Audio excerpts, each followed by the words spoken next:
Why Columbia? You just knew that you wanted to get to New York or It was something? the only one that would take me. Oh, you applied to a bunch? Well, I did apply to NYU and was waitlisted and didn't get in, Okay. I think. And Columbia, where I think I was also waitlisted but got in. And at that time, this is the mid-'80s, Columbia was known as the school for writers, really. It was Yeah. a screenwriting directing program. Oh, but it was okay. really writing oriented, and NYU was a little more fancy schmancy with Typical production NYU. things. Ugh. And they were making great student films, and it had a different kind of, we're taking over Hollywood reputation at the time. Yeah. And I'm glad I went to Columbia because the vibe there was better for me. And I got to make short films there too. It wasn't That's like awesome. we didn't produce movies. What were your short films? Did they make you make them, or was that just like It was extra part of the- credit? it Oh, was that's part awesome. of the curriculum, and my thesis film was like 22 minutes, and at that time A&E was a very different network. They had something called Short Stories. It was a series where they showed short films. Okay.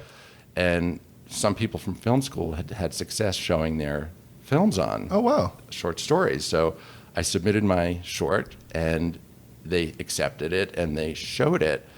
And I thought, that's it. My career is made. I'll just wait by the phone. That's amazing, though. And I would probably still be waiting there. I didn't get any calls off of that. Wait. So you just submit it to them, and then they take whatever they like and No, play they it? show the whole. Yeah.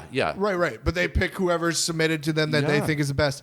Did you get paid for it? I got paid a small amount. I think it was A cool $100. less than $2,000. Oh, that's still pretty good. However, I will say, as soon as SAG, heard that I got paid, I had used a couple of SAG actors in my Oh no. film. They came after me, and I Oh had to wow. This pay is back them. when SAG was aggressive. It sounds like. pay them rightfully, in retrospect, some of what I had earned. Yeah.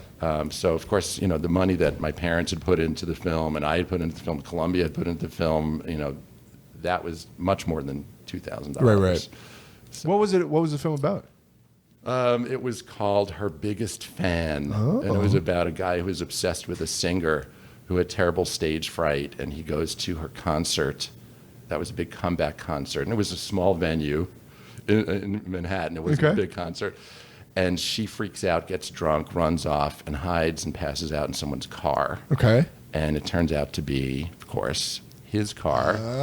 He doesn't realize she's in there until he brings her home. Oh. And it was a little bit soft and sweet. Yeah. There's nothing like yeah. untoward about what happened. Yeah. But he inspires her to sing again by the end of the movie. Aw. All in 22 minutes. That's beautiful. It is. It was a fun film, and there's an actress in it named Charlene Woodard, Okay. who was a Tony-nominated actress at the time. She was Oh, in wow. Ain't Misbehaved, and she's a fantastic actress. She's been working and writing for years. That's She's awesome. on Pose right now, and she had been at the Sundance Institute, and the director, who was my teacher at Columbia, was at Sundance, and she said if she had the time, she would do a student film.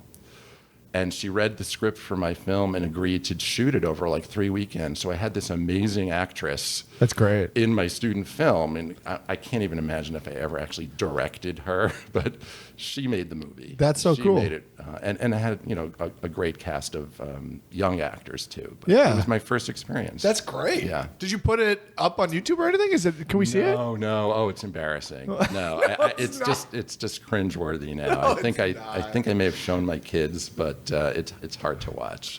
It's hard to watch. I can't believe of all the people you showed your kids, who probably are your biggest critic. Well, they love to tease me and poke fun at me, so I'm sure they enjoyed it.